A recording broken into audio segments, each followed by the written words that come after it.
Hi everyone, Crista Cowan here with another episode of The Barefoot Genealogist. It is time for our July 2016 edition of What's New at Ancestry. We're going to quickly cover some of the upcoming genealogy events. We're going to talk about a couple of new things happening around Ancestry, and then we will spend our last several minutes together talking about the new content that's gone online this last month.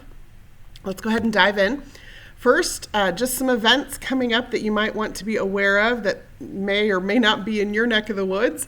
If they're not in your neck of the woods, you might consider seeing if you can plan ahead for a genealogy conference. Great opportunities to learn, to network, to reach out to other genealogists, to come and meet Ancestry. We will be attending each one of these particular events that you have on your screen there. The Midwest African American Genealogical Institute's conference is coming up really soon in just a couple of weeks in Fort Wayne, Indiana. If you've never been to Fort Wayne has the second largest genealogical library in the world, so it's a great place for a genealogy conference. And this particular conference, I've looked at the schedule, there's some amazing lectures and presentations going on, as well as the location, which allows you to do some research that you might not be able to do anywhere else.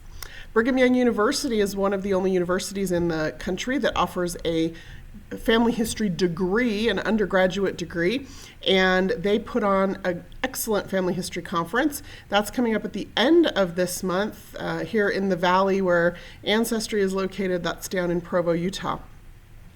The International Association of Jewish Genealogical Societies annual conference is coming up the second week of August. This year it will be in Seattle, Washington. That conference does rotate around every year. So sometimes it's on the East Coast, sometimes it's on the West Coast, sometimes it's overseas. It is an international association. And you don't have to be Jewish to attend the association, though that is a very strong focus for the conference. There are dozens of courses about doing research in Eastern European records. So even if your family was not Jewish, there might be some benefit to you from that particular event. If you can't attend any of these events in person, very often there will also be streaming options. So be sure to check out the websites for each of these locations. You can find those just by doing a search in your favorite search engine. Check out their websites and see what their streaming schedules are. Oftentimes you can register for the conference at a very, very reduced rate to just access the streaming classes online wherever you may be. That is also true of the Federation of Genealogical Societies. I believe they also record some of their courses and sell them online later. That is always Labor Day weekend, so the Wednesday, Thursday, Friday, Saturday leading up to Labor Day. This year, that particular conference is in Springfield, Illinois. So I will be at the BYU Family History Conference, the IAJGS Conference in Seattle, and the FGS Conference in Springfield. If you are planning on attending any of those events, please come look for me in the Ancestry booth in the exhibit hall. I would love to meet you and say hello. Let's talk next about just some of the things going on around Ancestry. The big news this month, of course, was Ancestry DNA. Our global database of DNA samples is now more than 2 million. So more than 2 million people who have tested and received their results back. That means there are millions of genealogical discoveries being made on a regular basis. I spent probably about, maybe 40 minutes with the DNA results for my parents this weekend. I try to check them at least once a week and see what new matches I have. And in that 40 minutes, I was able to discover a new child for one of my dad's third great-grandparents and a new child for one of my mom's fourth great-grandparents that I hadn't verified or validated before with enough records. And now we have some DNA evidence to add to the pile that these really were their children. So really exciting that in just a few minutes, I'm adding evidence to my family tree that strengthens my paper trail because of these genetic connections. So that's really exciting. And there have been some questions about this, so I just want to make sure that this is really clear. Ancestry is now offering tests in dozens of countries around the world, and all of the people who test, their test results or those shared matches all go into a single database. It is a global database, and if you've taken the DNA test, you're being compared to everybody who's taken the DNA test from Ancestry, regardless of where in the world they happen to live. So I just wanted to make sure that was really clear, as we have received some questions about that. Ancestry Academy has added a couple of new things and then some expanded new courses. The first thing that they've done new-ish this month is their new short courses. So they are now offering classes that are 5 minutes or less. I looked through several of them this morning. Most of them are in the 2 to 3 minute range, that are just designed for people, particularly who are new to family history, just getting started, that need some basic information about things like, how do I read the 1880 census? What information does this give me that's going to help me in my family history research? So short courses, you can check those out. I'll show you where here in just a minute. They've also added 4 state research courses. These are full courses, and there is one for each of these 4 states. So Illinois, Vermont, Massachusetts, and Michigan are new on deck. Now, they've also got 3 additional courses here. 2 of them require an Ancestry Academy subscription or the highest membership level on Ancestry. And one of them is actually free, so you don't have to have a subscription to Ancestry Academy to access that bottom one there on the list, Hidden Treasures on Ancestry. Juliana Zooks does a great job walking you through some of the lesser known but really valuable databases of records available on Ancestry. Then the 2 courses that are part of the paid subscription for the Academy, one is Finding Your Revolutionary War Ancestor, and the other is all about city directories. And I love city directories. They're just such a goldmine of information. So I'm excited to go and watch that class and see what I learn. Now, the place you can go to find Ancestry Academy directly from your Ancestry subscription, if you're here on the homepage, click on Extras. And one of the options there on that list is going to be Ancestry Academy. That's going to take you here.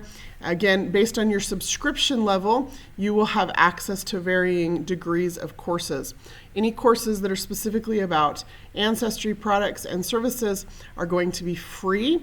And then anything that is like a conference level course is going to require that you have a subscription access level that allows you to view that particular course.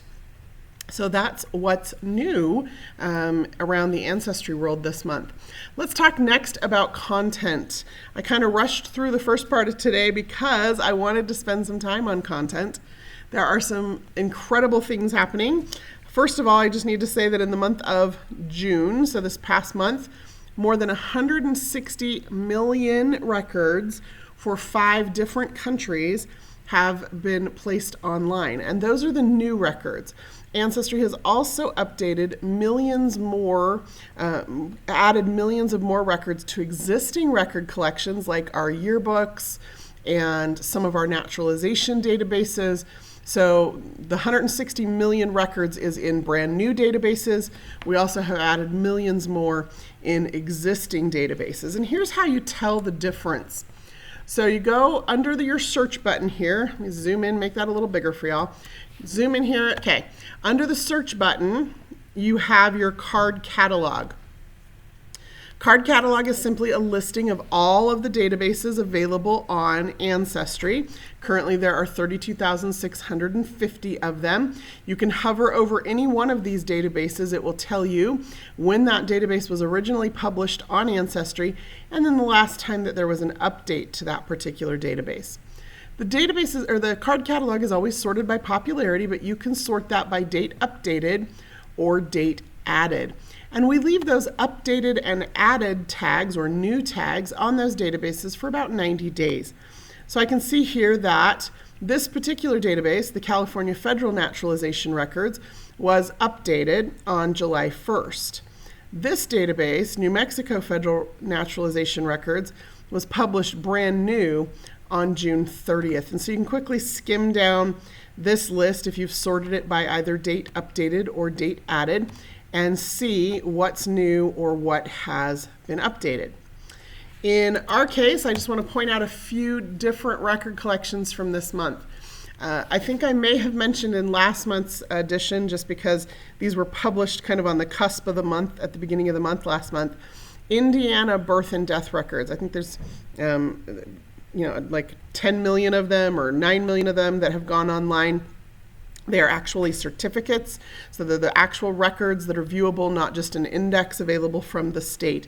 We're really excited about those. I've lost a lot of sleep over those records this last month because I just get digging into them and lose track of time. It's kind of exciting and terrifying all at the same time, but I have made some wonderful discoveries. I've been able to verify or discover the maiden names of some of the descendants of some of my ancestors and some of the spouses in my tree that I didn't have maiden names for before. So those records have been a gold mine for me.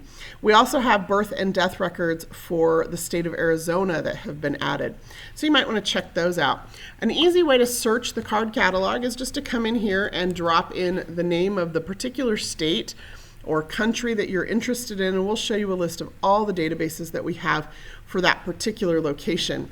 In this case, these Arizona birth records that were just published go from 1881 through 1948, and then those coroner and death records go from 1881 all the way through 1971. So that's a really great set of records that we're really excited about. Next up, we have hundreds of millions of records for the Netherlands, and a large chunk of those were just published. In particular, we have baptisms and births, marriages, and deaths and burials. Now, you may wonder why they're delineated this way. One of the things that you might know once you start digging into research, particularly in Europe, is that there is oftentimes a delineation between religious records and civil records. Religious records are things like baptisms and marriages and burials. Baptisms take place in a church, marriages often take place in a church, burials are often in a churchyard. And so those records are kept by the clergy, and so they are church-type records. Birth records and death records, and then marriage records as well, become civil records. And so birth, marriage, and death are records that are kept by the government.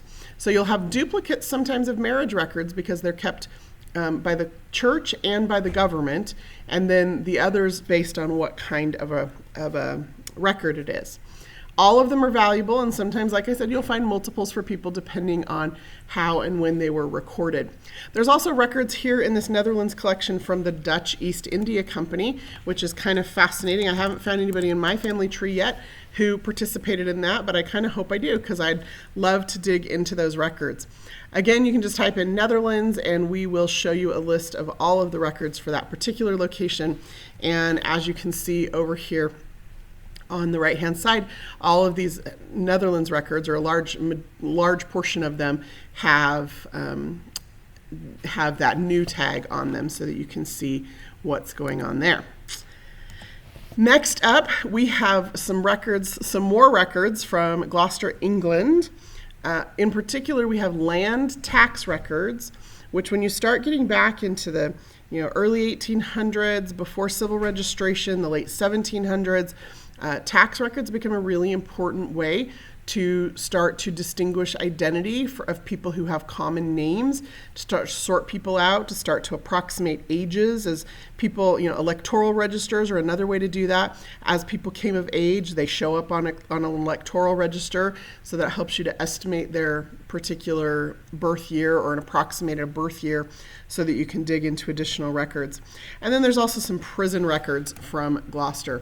Again, you just come in here, and in this case, if I was looking specifically for Gloucester records, rather than typing in England, I would just type in the name of that particular location and would get some information about that particular location.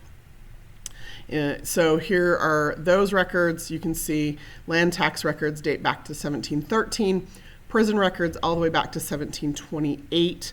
And those are the two major new databases this last month, and then electoral registers.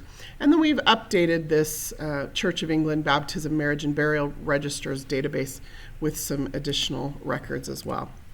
Last up today, I just want to talk about U.S. state and federal naturalization records. If your ancestor immigrated to the United States anytime in the last century or two, chances are they probably went through a naturalization process.